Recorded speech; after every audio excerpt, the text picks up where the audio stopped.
ಜಿಲ್ಲಾ ವಕೀಲರ ಸಂಘ ಚಿಕ್ಕಮಗಳೂರು ಇವರ ವತಿಯಿಂದ ಟಿಎಂಎಸ್ ಕಾಲೇಜು ಸಭಾಂಗಣದಲ್ಲಿ ಅಂತಾರಾಷ್ಟ್ರೀಯ ಮಹಿಳಾ ದಿನಾಚರಣೆ ಕಾರ್ಯಕ್ರಮ ಆಯೋಜಿಸಲಾಗಿತ್ತು.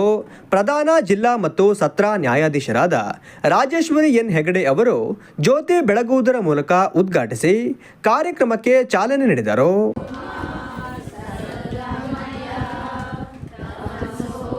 ಬಳಿಕ ಮಾತನಾಡಿದ ಅವರು, ದೇಶದಲ್ಲಿ ಮಹಿಳೆಯರಿಗೆ ವಿಶೇಷ ಸ್ಥಾನಮಾನ ನೀಡಿದ್ದರೂ ಕೇವಲ ಕಾಗದಕ್ಕೆ ಮಾತ್ರ ಸೀಮಿತವಾಗಿದೆ. ಮಹಿಳೆಯರು ಇನ್ನು ಕೌಟುಂಬಿಕ ದೌರ್ಜನ್ಯಕ್ಕೆ ಒಳಗಾಗುತ್ತಿದ್ದು, ಅಂತವರಿಗೆ ಕಾನೂನಿನ ನೆರವು ನೀಡುವ ಮೂಲಕ ಎಲ್ಲ ರೀತಿಯಿಂದಲೂ ಸಬಲರನ್ನಾಗಿ ಮಾಡುವುದು ಅಗತ್ಯವಾಗಿದೆ ಎಂದರು.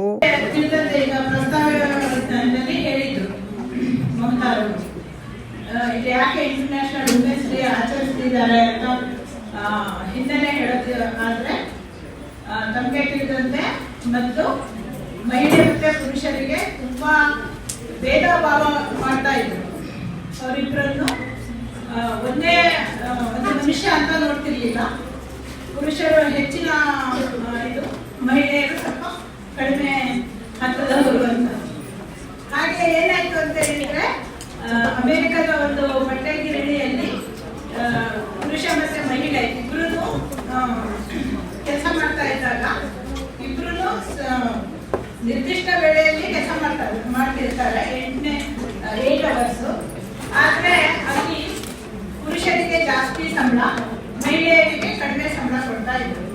ಇದು ಯಾಕೆ ಈ ತರ ತಾರತಮ್ಯ, ನಾವು ಇದನ್ನೇ ಇಷ್ಟೇ ಮಾಡ್ತಿದೀವಲ್ಲ ಅಂತ ಹೇಳಿ, ಅದು ಜರ್ಮನ್ ಮಹಿಳೆ ಲಾರಾ ಜೆಟ್ಕಿನ್ ಅಂತ, ಅವ್ರ ಜೊತೆ ಇನ್ನೂ ಒಬ್ಬರು ಮಹಿಳೆ ಸೇರ್ಕೊಂಡು ಅವರು ಅಲ್ಲಿಂದ ಹೋರಾಟ ಪ್ರಾರಂಭ ಮಾಡಿದ್ರು. ಅದು ಆ ಹೋರಾಟ ಅಮೆರಿಕದಲ್ಲಿ ಶುರುವಾಗಿದ್ದ ಹೋರಾಟ ಎಲ್ಲ ಒಂದು ಕಂಟ್ರಿಗಳಿಗೆ ಬಂದು, ಅದು 1975 ನಮ್ಮ ಯುನೈಟೆಡ್ ನೇಷನ್ಸ್ ಅದನ್ನ ಒಂದು ಮಹಿಳಾ ದಿನಾಚರಣೆಯನ್ನ ಆಚರಣೆ ಮಾಡಬೇಕು ಹೇಳಿ ಅದು ಪ್ರಾರಂಭ.